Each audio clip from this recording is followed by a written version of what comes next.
Ahmedabad Rajpath club ખાતે હસ્તકલા ઉદ્યોગ સાથે જોડાયેલા કારીગરોએ તૈયાર કરેલા કપડાં તેમજ અન્ય ચીજવસ્તુઓનું પ્રદર્શન યોજાયું હતું.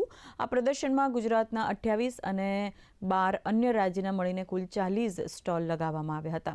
હસ્તકલા સેતુ સંસ્થા સાથે 20,000 કરતાં પણ વધુ કારીગરો જોડાયેલા છે અને આ સંસ્થા દ્વારા તેમને તમામ પ્રકારની મદદ કરવામાં આવે છે.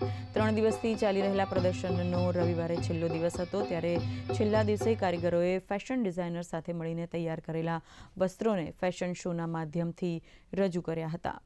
ये बेसिकली गुजरात बड़ा समृद्ध है हस्तकला के क्षेत्र में, लेकिन समय के साथ ऐसा लगा कि भाई इनमें कुछ और इनोवेशन करना चाहिए, चाहे प्रोडक्ट का हो, कलर का हो, आज की ज़रूरत के हिसाब से, फैशन के हिसाब से।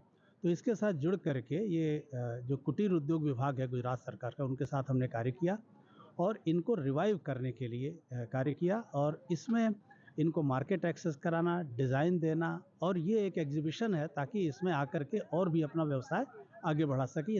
जो प्रोग्राम है ये हम गुजरात का जो 33 डिस्ट्रिक्ट है, हर एक डिस्ट्रिक्ट के जो भी आर्टिसन है उनके साथ काम कर रहे हैं।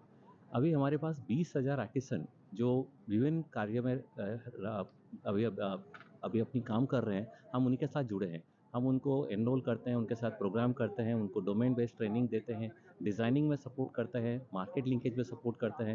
हम उनको एक्सपोर्ट मार्केट पे कैसे जा सकते हैं उसके बारे में बात करते हैं, ऑनलाइन मार्केटिंग में कैसे जा सकते हैं उसके बारे में उनको सारी प्रशिक्षण देते हैं।